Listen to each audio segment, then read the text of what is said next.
Upload भी कर देंगे। Everest Vacuum, the brand of Everest Blower System Private Limited. Welcome you all once again on the webinar which is organized on operation and maintenance of mechanical vacuum boosters. Last time we explained you how we can enhance the efficiency of a dry screw vacuum pump by giving a right operation and maintenance.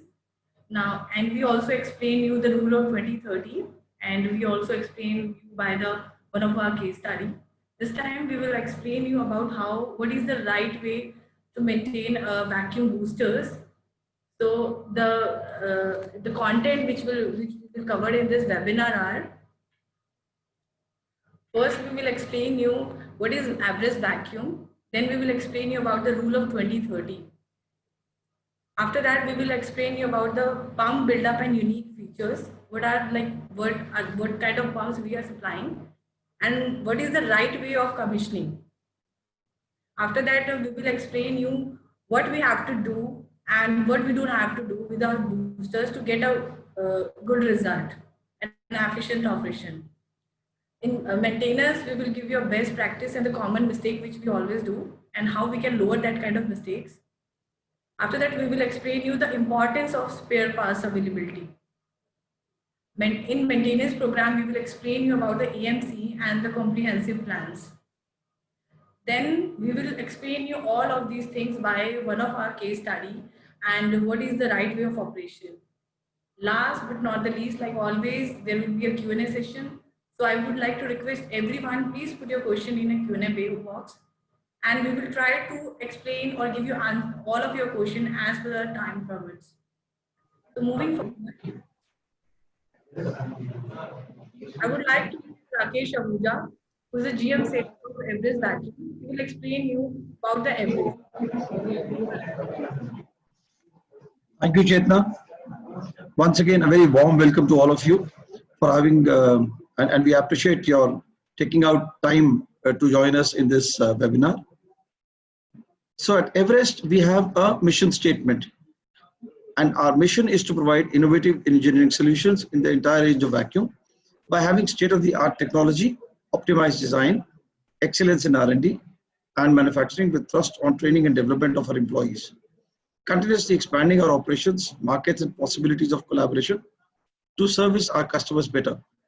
Our mission is to move the needle from 50 CR to 500 CRs in 5 years, and that's the mission statement 555. Chetna? So as a part of the mission statement, we have created a group called TSG. That's a technical services and consultancy group within Everest Vacuum Systems. And what does it do?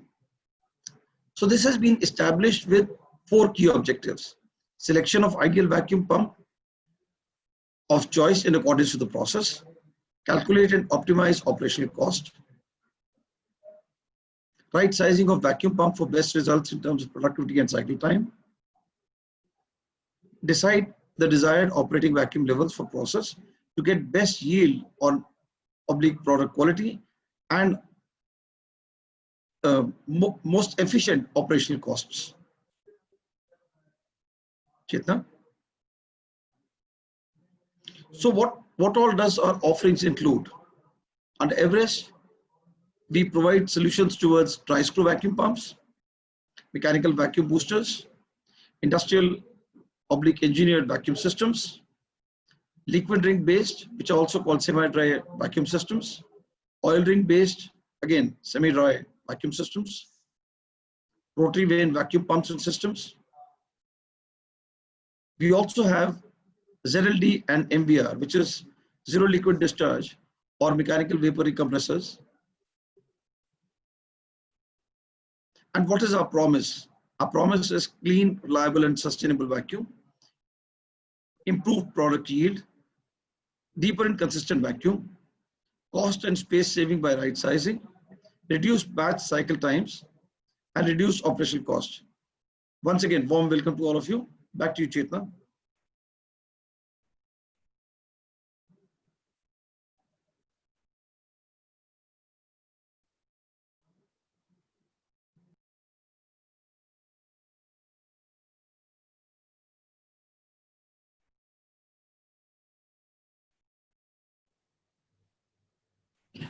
Now, thank you so much, Mr. Rakesh, for giving a good brief about Everest Vacuum. Now, I would like to request Mr. Vikas, who is the manager of engineering department. So, Mr. Vikas, he will explain you about what is the right way of operation and maintenance. Yeah, thanks, Chetna. So I welcome you all once again on this webinar about the operation and maintenance of dry screw of mechanical vacuum boosters. So we will start basically with the 2030 rule that Everest has. At Everest, we believe that by right focus and approach, in most of the cases, we can reduce the operating cost by 20% and more. And likewise, we can increase the productivity by 30% and more. And this is done by benchmarking the existing conditions. So our invitation is to help us support you in this journey of optimization and savings.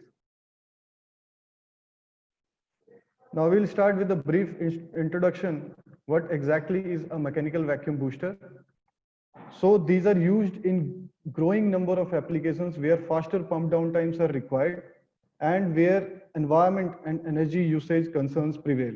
So this makes them the best suited alternative.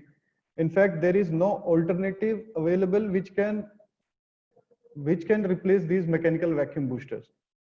And they are used, they basically enhance the performance and the ultimate vacuum and the pumping speed of any of the backup pumps or the primary pumps. They can either be oil sealed, water ring or liquid ring, dry screw, and any other type of backup pumps. They increase the throughput pumping and improve the staging ratios drastically. Another key feature that works in its advantage is that the vapor that gets in contact with the machine, that throughput time, the vapor is in contact, that is very, very less. So it works in its advantage. And these are booster pumps. At Everest, we call them MVB. That stands for mechanical vacuum booster. So they fall into the category of dry gas transfer pumps. Dry means there is no oil and water in contact. There is no oil and water in contact, and that makes it a completely dry pump. And gas transfer is accomplished by mechanical means. Means there is a transfer of gas molecules, but there is no collection of theirs. So they suck from the top and discharge through the bottom into the primary or the backup pump. The reason they are referred to as booster pumps because they are mounted at the inlet of the primary, or you can call them as the backup pumps. It could be either a rotary vane, claw, dry screw, oil ring, any sort of pump. So they are called boosters because they enhance the performance of the primary pumps. And it has been proven the combination of MVB and primary pumps, they can roughly increase 7-fold times the pumping speed and 10 folds the pressure that is being developed by the primary pump alone. So after roughing is complete and the system reaches to a high vacuum, these mechanical vacuum boosters come into play. They get in series with the primary pumps and they are used to achieve high vacuums at very reduced flow rates, at thin density as the vacuum is very high, but they provide higher pumping speeds. So that is the basic usage or the primary feature of these machines. So what is a booster? So mechanical vacuum boosters, as already explained, these enhance the capacity of vacuum pumping systems by consuming very less power. So these are basically, as you can see on the screen, these are basically two rotors, 8-shaped rotors. They are made in synchronous motion by the use of two timing gears, and clearances are set accordingly. So these are the arrangement of two 8-shaped loads rotating in synchronizing motion with the help of interlocked timing gears. So as you can see over here, we have shown how this mechanical vacuum booster operates. This is the inlet from the top and discharge from the bottom. So here the air or the process vapors are sucked in, they are getting compressed and finally discharged through the bottom. So this is the compression cycle happening inside the machine. So what are the benefits? Benefits, first of all, the major advantage is these are completely non-conductive type pump. There is no one-to-one or physical contact between the various components. They are 100% oil-free dry pumping. There is no oil contamination within them. And they consume very less power at the same time providing higher volumetric displacements, and that too even at lesser pressures. And they can boost the capacity 3 to 10 times. They have vertical entry and exit, so this ensures there is no liquid entrapment. They can be used with any type of the backup pumps or the primary pumps. And at Everest, we have a wide range of pumping capacities available with us, starting from 260 meter cube per hour to 18,200 meter cube per hour. And it is our unique design, and it is very easy to maintain as well.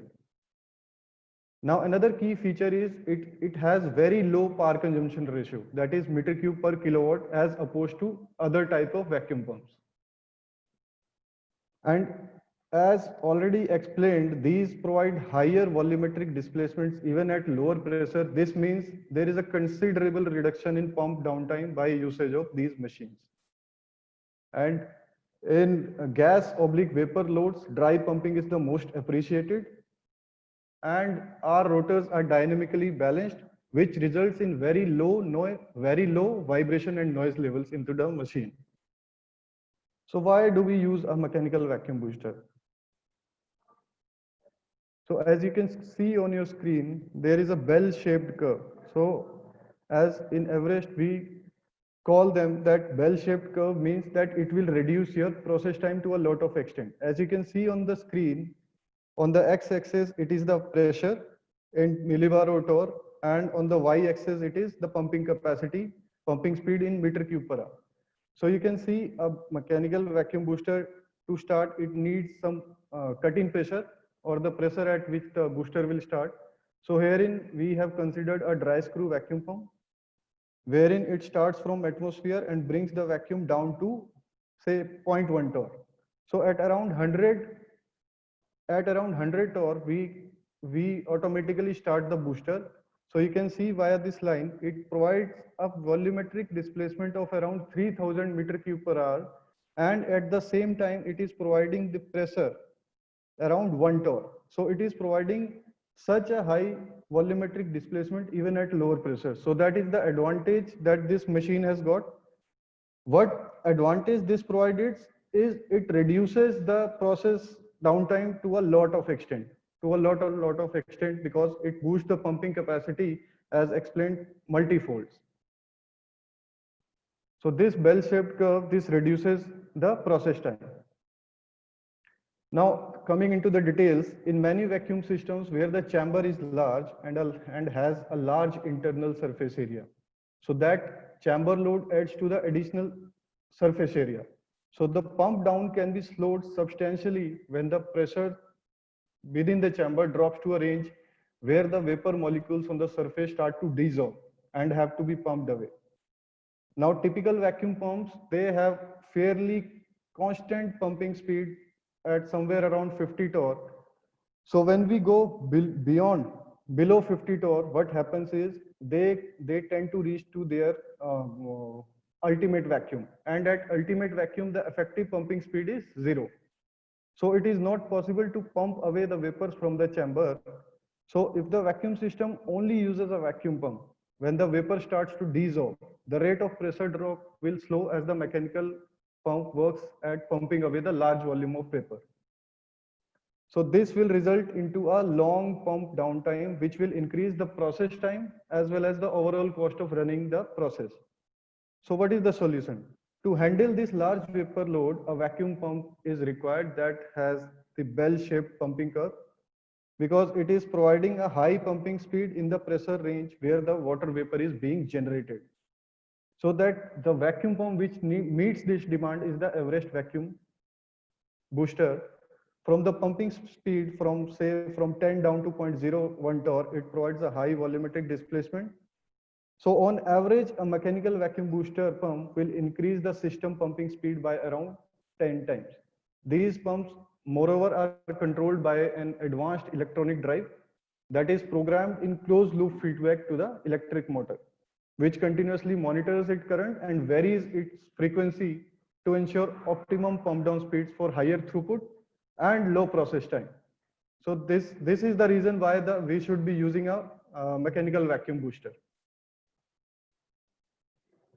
This bell-shaped curve is very important because we need to understand that even at very fine levels of vacuum, we can have higher pumping speeds available.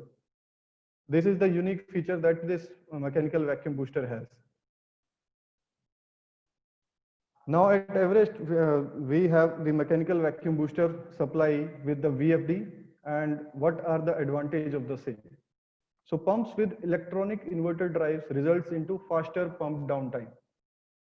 All our Everest mechanical vacuum booster, when they are integrated into the vacuum pumping systems, they come with electronic variable frequency drive, which is specifically programmed to give the following advantages.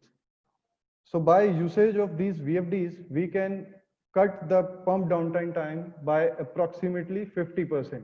We do not need any pressure sensor, bypass line, or additional valves for this. This results in reduced capital and operating cost as opposed to the conventional hydrokinematic drive. So these can operate at a wide pressure range while being used with a suitable backup pump. And there is a possibility of flexibility of pumping speeds by virtue of the speed regulation. And in fact, by usage of these drives, there is a automatic provision. There is an automatic overload protection built into this inverter drive. And this can result into the cost saving. We can save money on installation as all the equipment used are off the shelf with great reliability, compactness, and easy to mount even at tight locations. So we would also recommend the usage of mechanical vacuum boosters with VFD, as we have already explained that there are n number of advantages using these VFDs. Now we'll start covering the installation, commissioning, and operation for these mechanical vacuum boosters. So coming to the installation instructions, at Everest we have got this 7-point checklist for the same. So we need to ensure that the booster is installed on a leveled surface, on a flat surface. And when Everest boosters are supplied as bare units, they are supplied with the pilot bore, means the standard bore. So they need to be bored as per the suction and discharge sizes of the piping. So that is the second step. We need to check for the suction and discharge O-rings because these are for vacuum duty applications. So at both suction and discharge ends, we are having ISO flanges with O-rings to ensure that there is no leakage happening and they are complete leak tight arrangement. We need to ensure that we do not create any U-bend at the booster discharge because it will simply ruin the purpose of having the vertical entry and exit. If we create a U-bend at the discharge, it will create back pressure on the machine, which may damage it severely. We need to check for the piping vibration. Sometimes it is possible that there is no vibration in our machine, but that vibration can be transferred from the process, from the piping. So we need to ensure there is no vibration coming in from the piping. Now between the backup pump and the booster, we need to ensure that there is a non-return valve or a check valve to ensure that there is no backflow from the primary pump to the booster. Now finally, we recommend to install booster with VFD. Reasons being, it will start the machine. There will be no jerk load. If it is being started through DOL, direct online drive, then it will induce the jerk load on the machine, which may hamper its timing and lead to failure of the machine. So it is beneficial to have the soft starting of the machine. And by usage of VFD, it is possible to vary the capacity as per the need. Timing out problems will eliminate, and it will result into energy saving while running at minimum differential pressures. So we recommend to have the boosters installed with VFDs. Now this is the checklist before startup of the mechanical vacuum booster. This is a 5-point start checklist. So before starting, we need to check for the oil level and its quality. Check for the free rotation by hand. Check for the coupling guard. Is it in place and secure? Check for the cut-in pressure created / achieved by the backup pump.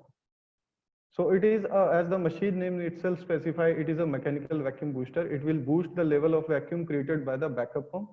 So on each and every model, of ours supplied into the market, we have a nameplate mounted on the machine, which clearly specifies what is the cutting pressure required for the particular model. So we should be checking that, and thereafter only the machine should be started. Thereafter, we should start the MVB and check for the direction of rotation and check arrow for the rotation on the pump. It is mounted on the machine itself. Now this is the checklist during operation. It is a 6-point checklist. During operation, we need to check there shouldn't be any abnormal noise. There shouldn't be any unwanted vibration. We should be monitoring and checking the high oil temperature as well as the gas discharge temperature. And one of the key parameters that needs to be checked and monitored is the current being drawn by the booster during operation. Because if there is an abnormal current being taken by the machine, then it is a very strong indicator that there is some abnormality happening inside the machine. Check for the backup pump vacuum being generated. One of the reasons for the high current could be that the backup vacuum level has fallen down. Now at the shutdown time of the booster, this is a 4-point shutdown checklist. At shutdown, we need to isolate the process and the booster so that once the booster is shut, there is no carryover entering into the machine itself. And we need to ensure that the backup pump is still in operation, the primary pump is still running. Thereafter, we need to stop the booster, and thereafter we can stop the backup pump as well. And finally, we need to cut the electrical supply. So this is a 4-point very easy shutdown checklist. Now at Everest, we have come up with the activity of product standardization. As last time discussed, we have standardized various modules of our super screws and super wax. Likewise, we have standardized the mechanical vacuum boosters as well. So what are the advantages of having this product standardized? Now these have become the catalog product. They are readily available with us. And in standardization, what we have done is we have standardized one rating better than we used to supply as the standard in terms of energy efficiency. So in terms of flame proof, it is IE2 that has been standardized, and for non-flame proof motors, it is IE3 by default. So what comes in the standard package? Standard package includes the base frame on which this mechanical vacuum booster and motor is mounted, its coupling, motor mounting bracket if it is a flange mounted motor, and finally the companion flanges to connect the suction and discharge. So this is the standard package inclusion, and these are available ex stock. They can be dispatched the next day. So that is the primary advantage of having the product standardized. Shortest delivery time of the packages is now possible with Everest Vacuum. Now what all are the other options available?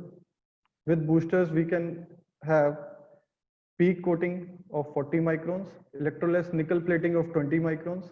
Then they can be supplied either with flame proof or non-flame proof motors, depending upon the area or the zone classification.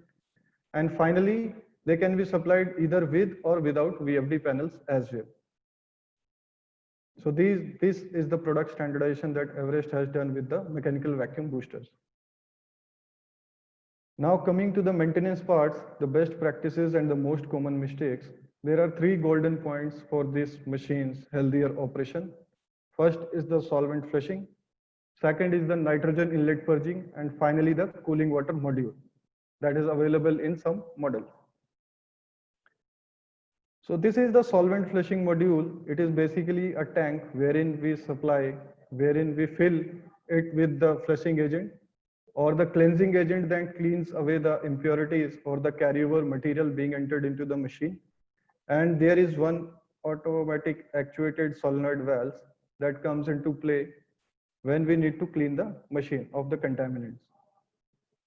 So solvent flushing, it is to be done at the end of the batch, and it is very effective, and it is the best method, or I would say the only possible method to prevent any build-up or blockage of any process material into the pumps. So this basically ensures that there is no carryover left into the machines, and they are cleaned when they are being shut so that they are ready to use the next time the batch comes into the play. Or even in fact, if it is a continuous process, still it is important that we go in with the intermittent flushing as well. So this is to be implemented with the inlet purge for most effectiveness. Reason being the solvents are volatile. So we need to have the cleaning with the liquid. That is why we need to insert nitrogen so that we break the vacuum and the solvent flushing becomes effective. So what is critical is the selection of proper solvent flushing agent. It is most important. We shouldn't be cleaning with something that is not able to dissolve or that is not miscible with the product carryover. So a correct installation of the solvent flushing module or the correct practice of doing solvent flushing module cleaning, it can enhance the pump's life multifold. So it is connected to the shutdown cycle. At shutdown, this module is interlocked through PLC programming and it can be started automatically. So what does it consist of? It is basically having a tank, a solenoid, a float level indicator, drain completely interlocked with electronics to pump shutdown at the time of its cycle. So done right, it has some of the most promising results. These are positive displacement pumps and have very precise clearances within them. So we need to ensure that these are cleaned prior to the stoppage so that there are no abnormalities happening into the machine. The another module is the nitrogen inlet purge. It is having two variants for intermittent and during the shutdown cycle. So this is how the basic nitrogen inlet purge module looks like. It is having one pressure regulating valve to control the supply pressure coming from the main plant. To control that, because we require this pressure at 0.5 kg per centimeter square gauge. So this ensures that we regulate the pressure. And finally, a solenoid operating valve to the entrance of the pump. This automatically actuates.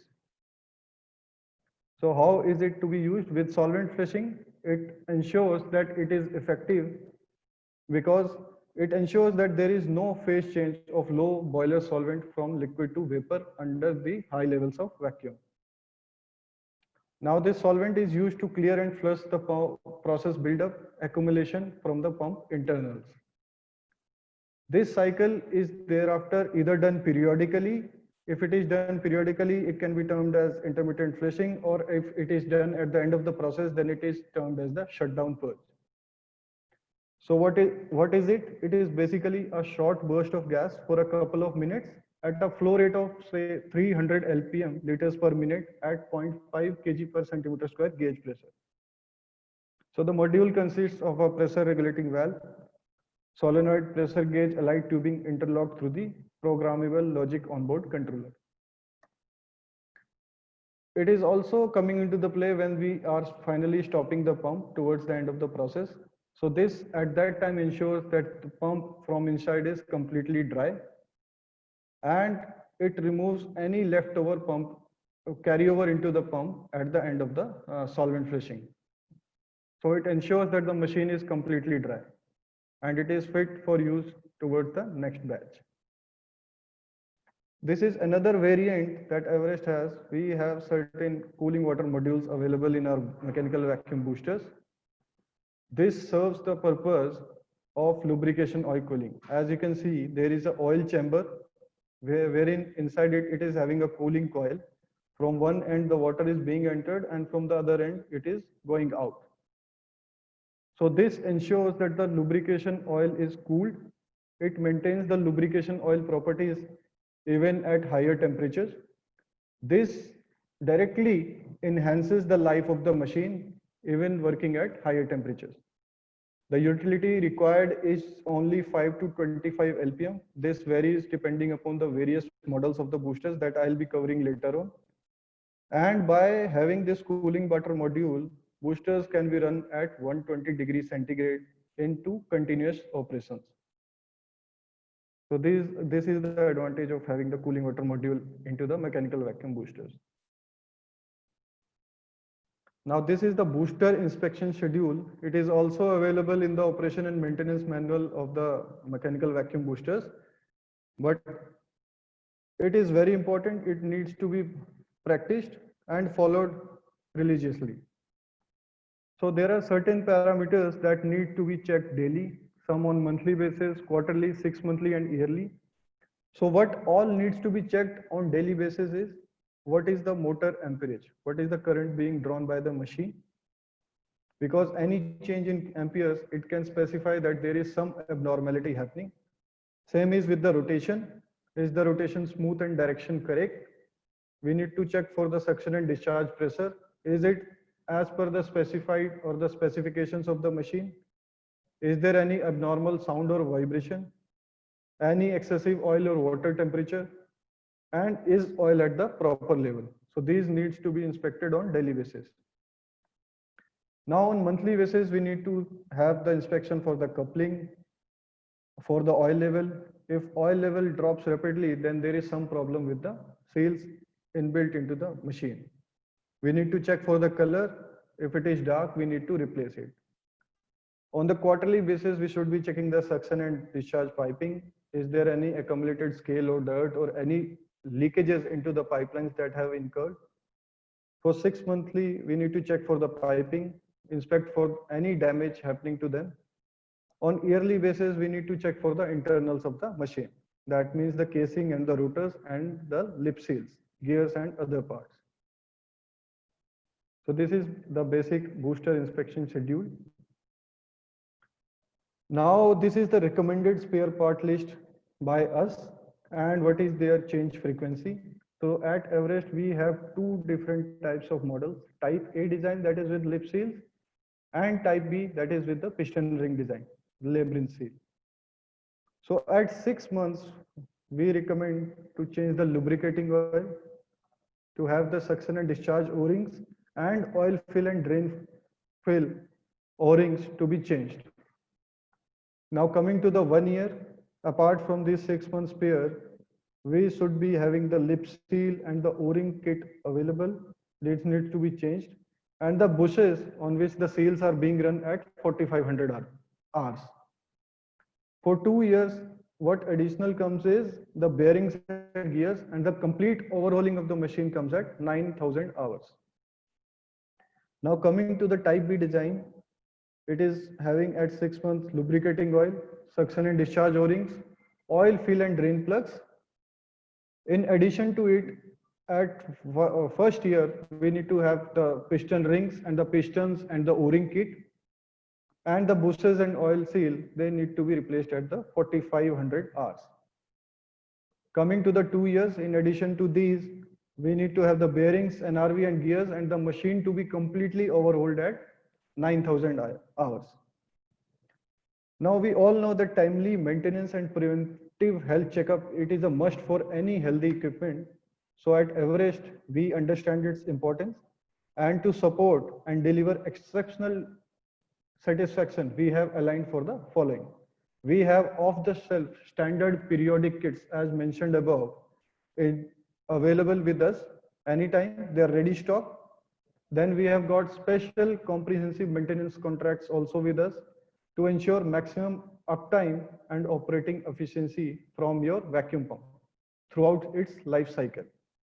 And we are having our regional teams also with us who brings you the peace of mind. So you can anytime call them, our team of experts, and the availability of parts, both at the same time brings you the peace of mind. And we would recommend each of our customers to buy only the genuine spares so that there are no warranty clause issues coming in later on, and they could lead to the inferior performance as well. So buy only genuine OEM spares. Now as I was discussing that there are two types of models available with Everest, that is the type A and type B. So how do we select between the two types? So coming to the lip seal design, we have two options available, that is either Whitone or PTFE seals. So Whitone seals go into the aliphatic and aromatic hydrocarbon, alcoholic group chemicals, biofuels and water. PTFE seals come into some corrosive application areas that are acetates, ketones, aldehydes, formamides, ammonia, some phenolic compounds, hydroxides, basic and acidic chemicals. So herein the PTFE seals are recommended. Now type B or the design with the piston ring plus labyrinth, these are used wherein there are high temperature applications, high differential pressure applications. They are used in clean applications wherein no vapor transfusion to mix with the oil is there, and high boiling distillation process like lube oil distillation, edible oil processes, and free fatty acids removal processes. So this is how the selection is done between the type A and B. Another important parameter in terms of operation and maintenance is the coupling mounting. We need to ensure that the coupling is mounted correctly. Otherwise, it looks like a very small issue, but it can lead to very, very major damages. So what we need to ensure, we are supplying all our mechanical vacuum boosters with the taper lock boost couplings. So we need to ensure that if there is any maintenance done, we need to ensure that the maximum gap between the coupling flanges should not exceed the 3 mm. Then we need to clamp the grub screw provided for the shaft clamping. And for checking it, we should be using the feeler gauges to measure the gap and any misalignment. It is a correct engineering practice and we recommend the same should be followed at the ground as well. So what are the various coupling misalignments? It could be either axial, radial, or angular. And what are the permissible values? For axial, it is 0.4, radial, it is 0.9, and angular, it is 1 degree. The probable defects that can happen because of coupling misalignment are rubber material can damage. This will result in excessive vibration. In fact, it can lead to the shaft getting bent, coupling damaged, excessive noise, and ultimately to the machine breakdown. So we need to ensure that the couplings are mounted properly. Another important parameter is the oil level and condition monitoring. As you can see on your screen, this is the sight glass installed on both ends, drive and non-drive, and on the machine. So it is the recommended oil level, that is half the glass. So we recommend that the oil level shouldn't either be too low or too high. Because too low, it will result the gears and bearings would seize and the lip seal faces can also damage. If it is too high, it will create overheating and it will lead to the spares damage as well. So why are we using the oil? We are using it for gears, for bearings, lubrication, and finally for the heat dissipation. So how should be the oil condition visually? It should be clear, it should be transparent, and if it is turning out to be black, it shows that the oil has been deteriorated and it is the time to change the oil. So these are the models that Everest has. We have mentioned what is the quantity of lubricating oil as per the various models available with us. And finally, the grade of oil that is to be used into the mechanical vacuum booster. It is grade 150. So now we come to the case study wherein we have shown it to basically represent that how right service can improve between the mean time between the failures and reduce the operational cost as well. So on the left, on this column, you can see we have considered wherein no periodic maintenance is being done. And in this block, we are covering wherein the preventive maintenance is being followed. So the total time considered is 8 hours per day. That accounts for 2880 hours in both the cases. Now, if the machine is not maintained properly, this will certainly lead to some major damage. So that goes into 2 weeks because it involves thereafter in-house repairing and transport. So the machine has been down for around 112 hours. Wherein if we go for the preventive maintenance, it is a scheduled maintenance. So it only accounts for 32 hours, that is 4 days per year. That is as per our AMC plan or CMC plan. So you can see the downtime when there is no preventive maintenance done is 4%, and when we do the preventive, it comes down to approximately 1%. Now coming to the production losses, it is huge. Without preventive, it accounts for 2,24,000 as opposed to 64,000 if preventive is done. Now this, if the machine is to be called back and it goes to our works, that will include the transportation cost as well as the inspection and repair charges. So the total cost, if preventive is not done, is around 2.5 lakhs as opposed to the preventive around 1 lakh rupees. So what to expect? So if preventive is done, we can reduce the downtime by up to 71% and we can save on maintenance cost by up to 61%. But there are pre-requirements for this. We need to ensure that SOP is being adhered to by the operators working on the ground, and there is always availability of spares at site before Everest preventive maintenance technician or engineer visits at the site. So we can save drastically on the downtime as well as on the maintenance cost if we religiously follow the preventive maintenance. Now coming to the maintenance programs, Everest has two types of maintenance programs available as of now. First is the annual maintenance contract. So that means we do have 6 visits in total in a year. That includes 4 regular periodic maintenance visits and 2 emergency. So what our engineers would be doing in these visits, they would be checking for the clearances inside the machine. They would be monitoring the oil condition. They will be replacing it if it is required. They would be checking for any abnormality into the machine like sound, vibration, or any other electronic equipments fitted over there. Finally, the cleaning of filters if they are available. And if repairs are required, they'll repair the machine, and finally they'll check for its performance and thereafter hand over the machine to the plant people. But we need to ensure that the spares are available at the ground. Now, what is the difference between the comprehensive maintenance contract? This includes the consumable spares into the AMC. So this is a comprehensive maintenance contract. All the consumable spares that go into the machine, they are included in it. Other features like visits and task handles are same as in the annual maintenance contract. So this is our standard catalog wherein we have specified all our models for various type A and B. These are also available into our operation and maintenance manual. They can be referred over there. So these are the various models available with Everest like 05, 50, and finally up to 300.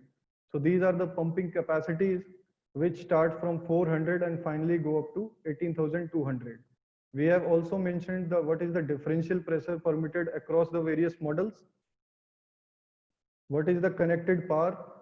At what RPM are they to be rotated? What is the line size recommended both at suction and discharge? And in terms of seal type, White-on is the standard, PTF is optional, and for the type B it is piston ring or labyrinth. We have also mentioned for the material of construction of the body, of the casing, rotors, shaft, gears, and their weights as well. Another model is the high-speed model, wherein the machines run up to 3000 RPM. So these provide higher volumetric displacement with very less connected power. So this can also be referred into the operation and maintenance manual table. So this is the basic cut section of our Everest mechanical vacuum booster. As you can see, this is the casing. This is the top suction and bottom discharge on the opposite end. And this is where the motor is to be mounted with the help of a coupling. So both these are oil chambers on both the ends, drive end and non-drive end. This can also be referred to as the gear chamber, and it is the pulley side chamber or the coupling side chamber. So prior to the bearings or to the oil chamber, we do have single lip seals available, which ensures that no process material enters into the oil chamber. So this ensures that the material or the process vapors that are coming from the process, they do not enter into the oil chambers, which at the end enhances the overall life of the machine. So at both the ends, on both the shafts, they are sealed by these lip seals. Now coming to the type B or the sealless design, we do have the piston ring arrangement. So these are the piston rings, these are the bearings, and there is a bush inbuilt on which there is a O-ring. So this ensures that the vapors do not travel into the oil chamber directly. Their path is restricted. So this ensures the longer life of the machinery. So this is the basic difference between the two different types of sealing arrangement. For the type A, there is no vacuum into the oil chambers, but for the type B, the oil chambers are under vacuum because some amount of vacuum will pass away to the oil chamber in type B, sealless design. Now this is the exploded view of our Everest mechanical vacuum booster. A copy of this is also available in our manuals. So you can refer to that manual for detailed view and identification of the components. This can ease in ordering of the spare parts by yourselves because all these components in detail are being shown over there with their part numbers and with their specifications as well. So operation and maintenance manual should be followed. Now another upgradation that Everest has come up with, it is a new product that is Everest Generation 2 mechanical vacuum booster. The model is EVB 1600 and the connected power is 5.5 kilowatt. This is how it looks like. So between the Generation 1 and Generation 2, what are the similarities and differences? So Gen 1 booster used to provide the volumetric displacement of 800 meter cube per hour at 1500 RPM. That is the default RPM.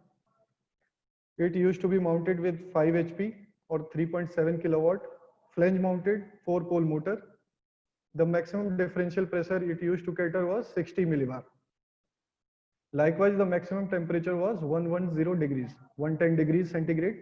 There was no option of water cooling in that. And the legs were separate. It was a non-rigid design. Sorry. Now coming to the Gen 2, we have doubled the volumetric displacement rates. Now this can provide 1600 meter cube per hour at 2900 RPM. This is the default. The power rating or the connected power has gone up by 33%. That is 7.5 HP or 5.5 kilowatt. It is flange mounted 2-pole motor. Now the major achievement is the differential pressure that it can cater is 80 millibar. That is 33% rise as opposed to the Gen 1 model. Maximum temperature catering ability has also gone up by 9%. There is a water cooling available in the oil sump. It is an optional feature. The design is with inbuilt legs and it provides better internal lubrication as well. It is with the magnetic design of the coupling is also available. Now it is another, that is an optional feature. And it is a future ready model. Anytime upgradation can be possible. The similarity accounts for the similar footprint. All these features come in, but the footprint for both the machines is similar. So it is a compact space saving model. Now coming to the Gen 2, we have basically strengthened on the sealing media so that we have made it more robust so that the process vapors, they do not enter into the oil chamber. We now have over here the piston rings installed on the piston ring bushings, and finally the lip seals. The lip seals provided into this machine are also double lip as opposed to single lip in the Gen 1 design. So it double ensures that there is no product carryover contamination into the oil chambers. So that is how the design has gotten better from Gen 1 to Gen 2. Now coming to the Gen 2 sealless design, we have added on with the piston rings, piston ring bushings, and finally the oil retainer and the oil slinger. The ultimate aim is that the process vapors or the carryover media that comes into the machines, they do not enter into the oil chamber. We have improved on the restriction on the passage so that this will ensure the longer life of the bearings, gears, and other allied components into it.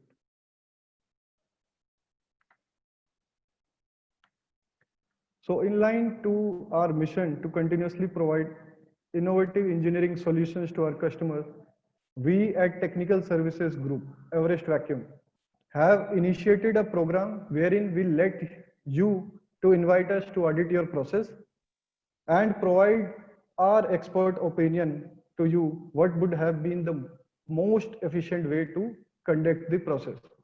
So to book your session for an audit by us, you may log on to the below link, that is tinyurl.com/Everest vacuum-TSG.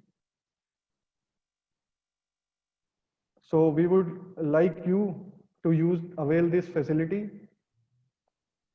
And finally, I thank you all for your patience.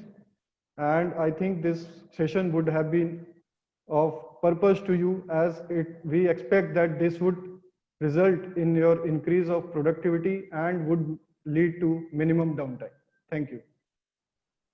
Thank you so much, Mr. Vikas, for this wonderful session. Definitely will be very helpful for everyone. Now, I would like to request everyone, if somebody have any suggestion, any queries, any comments about this, about whole presentation and any kind of different suggestions to us, please put your in the Q&A box.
Okay, so Vikas, we have questions from Mr. Ajit.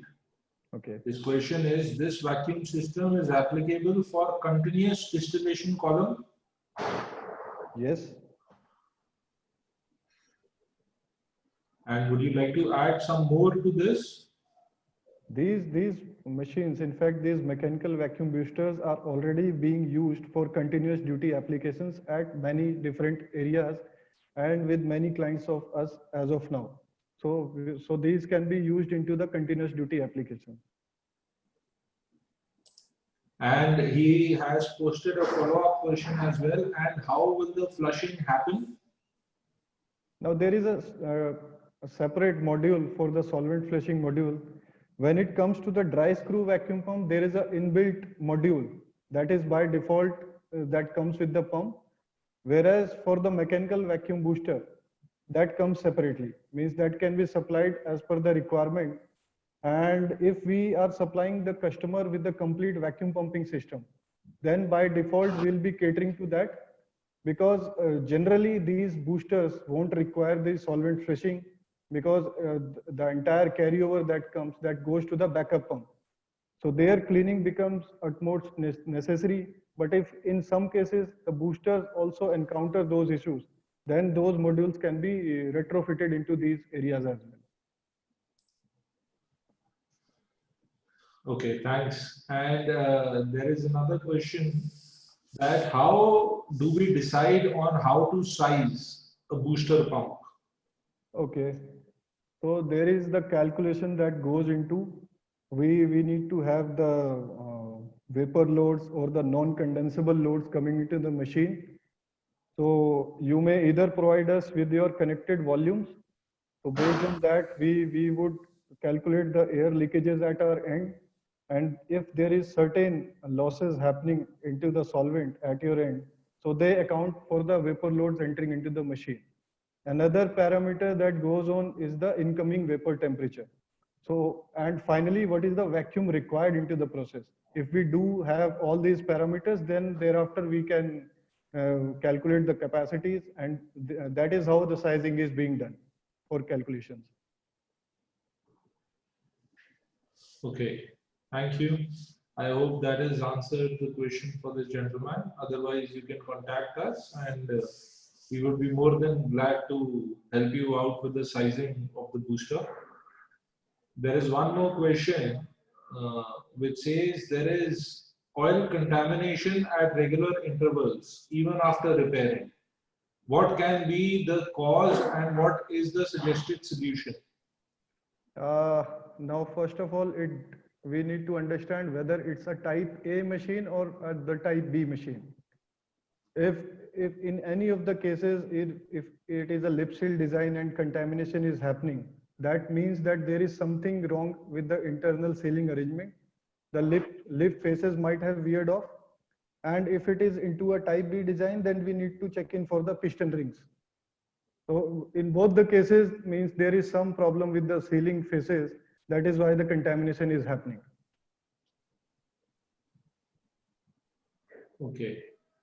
I hope that has answered this gentleman's question. Otherwise, you can come in with specifics, and definitely our team will help you out.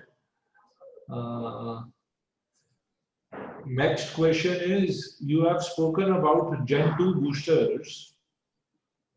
How soon are you ready to supply these boosters?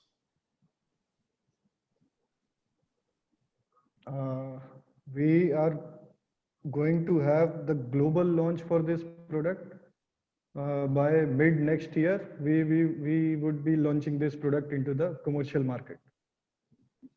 Okay, that's good to know. Next is there a possibility of a spark or flash during operation or flushing time? No, there is no possibility of sparkage as there is no physical contact of the various components into the machine. At all the times, certain clearances are being maintained into the machine. And if there is any possibility, we need to ensure that the air is not ingressing into the machine. If that is the case, we need to dilute it with the inert gases as well. That is very rare. That depends on the process. Otherwise, this case is not there. Then there is a question. Okay, I have got a lot of questions now. Just a second, I'll go from the top.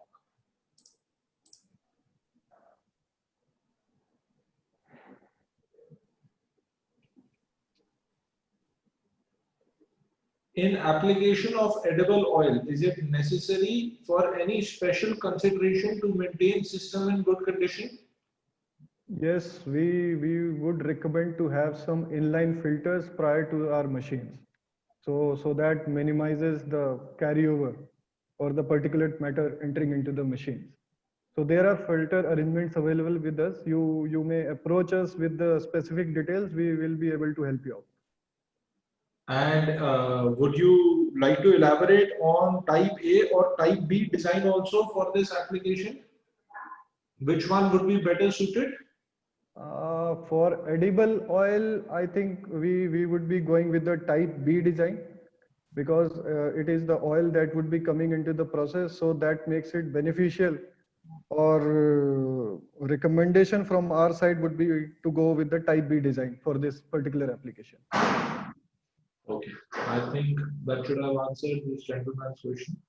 Then there is a question, please confirm, like you said in the previous slides, the booster temperature can be 120 degrees in the process. Yes. So when you say 120, what do you mean by 120? We mean the discharge temperature that comes out of the booster. The discharge gas temperature. Yes. And in this particular case, do you recommend water-cooled boosters? It also depends on the amount of differential pressure across the machine. If the differential is high, then we would recommend to go in for a water-cooled design. Otherwise, if it is only about temperature going around 120 degrees gas temperature, water cooling is not required to that extent. Okay. And another question that is there is there any thumb rule for backup pump to the booster pump in terms of sizing? That is basically as shown in my slides. It is basically related to the staging ratio, and we can size that accordingly. Say from staging ratios go from 3 to 10. The but there are certain pros and cons added to it. If there is a specific cases, then you may approach us. We'll be able to guide you better. There can be a thumb rule, but it will not solve the purpose. There are certain other parameters that go into as well. Okay, thank you. And any specific reason to have 40 micron coating in screw pumps and not in mechanical boosters? As if failure in flushing cycle may damage coating and may result in poor vacuum in case of boosters. No, now we need to understand that the two machines that we are talking, they are entirely different. One is the primary pump where the primary compression is happening. There are a lot of high compression is happening from atmospheric pressure down to say around 0.1 torque. So therein the entire accumulation or the entire process media comes into there, and there are very possible chances of it settling down there. So that needs to be cleaned. That is a priority, or that is a recommendation from our end. When we go into the boosters, the case is different. They are sucking from the top and discharging from the bottom, and the backup pump at the end, it is taking all that material from over there. So it is very less possibility that the traces remain over there. So that is why this solvent flushing module is only recommended for the backup pumps and not for the booster by default. Only in very aggressive applications do you actually require coating or solvent flushing in case of boosters. Yes. And maybe like you covered in your slide that the throughput time, that the total vapor contact within the pump is very low. Yes. In case of boosters as compared to in case of other backup pumps. Yes.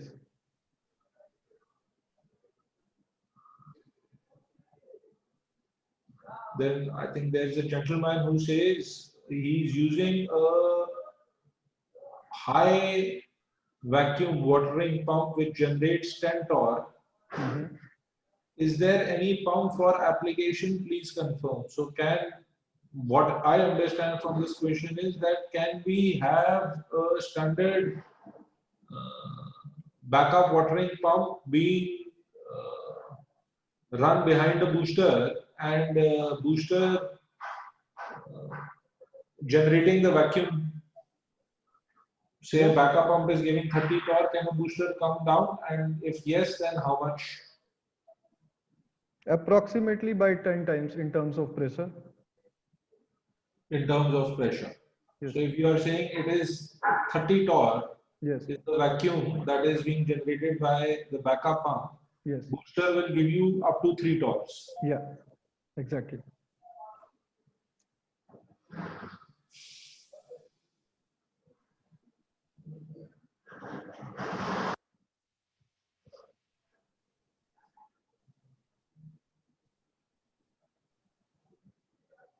What is the maximum temperature of the casing and the oil that are in the chamber? What is the maximum temperature? Now this again depends on the incoming vapor temperature and the differential pressure across the machine. Ideally, it should be around say 60-70 degrees. And about oil? Oil temperature would be even less, 50 degrees. Okay, the next question is, should we install booster pump near the ejector? Yes, it is preferable to have the machines or the vacuum pumping systems installed as close to the say the process vessels, because that will unnecessarily eliminate the piping losses into the system.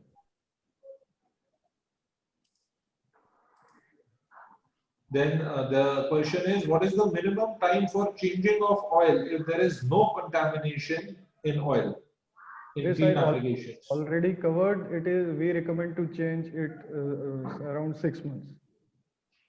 45,000 hours, 4,500 hours. Yes, yes.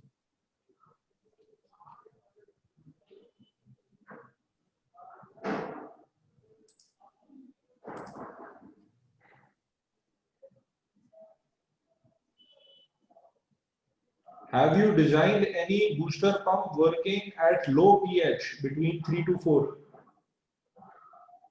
Yes, many of our boosters are working in these. When we call, if people have covered the last webinar, wherein we covered the super wax and the super screws, we have our CX models specially designed for these highly corrosive applications, wherein the boosters as well as the these primary pumps or the dry screw vacuum pumps, they are either nickel peak coated or electroless nickel plated. So same goes with the boosters. So we can provide them with the peak or electroless nickel plating as per the process requirement. Okay, the next one I think is an interesting question. How much is the life of booster in terms of running hours? And number of hours, some of our boosters are still running into the market that have been for around, I think for 20, 25, 30 years, to be very precise. I would add something to this. You see here, since like he covered, boosters are non-contact. There is no mating part, especially in type B design boosters. There is no seal, no contact part. So if there is no problem, if there is no process upsets, you can have mean time between failures as high as 5 years before you even have to look at the machine for overhauling or maintenance. Okay, right now, so what is the MOC of the oil seal? MOC for the oil seal, it has also been covered into the manual, but for the internal sealing that goes into the rotors and casing, it can be either white on or PTFE. If the customer is specific about the oil seal that goes around the coupling area, then it is either nitrile or white on. Okay, next question is related to the dry screw vacuum pumps. So what will be the level of vacuum if the peak coating comes off? Does it affect the efficiency of the pump? It drops marginally. See, if the peak coated pump generates the vacuum level of 0.075 torr, so that will certainly drop to extent wherein the level would be around 0.1 to 1 torr. Means the drop would be there, but it won't be that drastic. There is a minimal drop. Okay, thank you. Right now, we are getting a vacuum of 0.5 torr with a two-stage steam injector. How much can we achieve with a booster pump?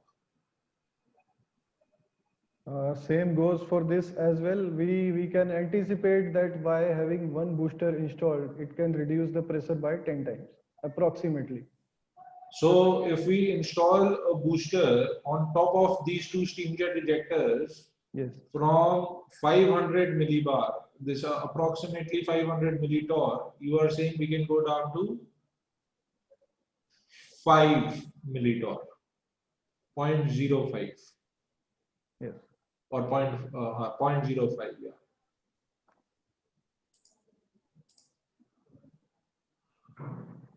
Any stand-up trap is required before the booster? That is application or the process dependent. If it is into some drying application or some critical processes, then we do have certain standardized filters and traps that can be installed. But in most of the cases, prior to the boosters, traps are not required. Condensers installed in your processes prior to the vacuum pumping systems, they are more than enough. They'll ensure that the vapor load is minimized that enters into the machine. How to select the size of the pipeline on the booster? That has already been mentioned into our operation and maintenance manual for each and every particular model of ours. There is the suction and discharge piping mentioned into that. So we would recommend you to go for at least that size piping, or in fact for the bigger ratings as well, but not to reduce the size. That will lower down the effective displacement rates if the line size is lower than the recommended levels. can you share your competitive advantage that differentiates you from other suppliers, oblique solution providers? Sure, we can. So would you like to take it up right now, or would you like us to answer it? See, Everest, Oh, as we all know, we are having a wide range of capacities. I think that is the biggest parameter that differentiates us from the customer. Starting from, as I already covered, we are having models available, say, which provide displacement from 260 to up to 18,200. That in itself is a very big differentiating factor that separates us from the competition. Another is our lower power consumption ratios. So these two parameters are the basic features that separates us from the competition. And the other parameter being that we are also providing the technical services and consultancy at the same time as well. We can optimize your processes as well. I think broadly we've answered mostly all questions. There are some questions which seem to be very specific related to the applications for people. For some of you whose questions have not been answered because of shortage of time, we will definitely keep a track and we will be getting in touch with you to answer all your questions. I think that's it, yeah. Thank you, Mr. Dhruv. Definitely, we will. Thank you, Vikas. Questions which we was Thank you, not sir. able to recover, you answered, which we are not able to answer. We will approach you one by one and we will interact with you and we definitely will answer your questions. So thank you so much, everyone. Thank you, everyone. Thanks, everyone.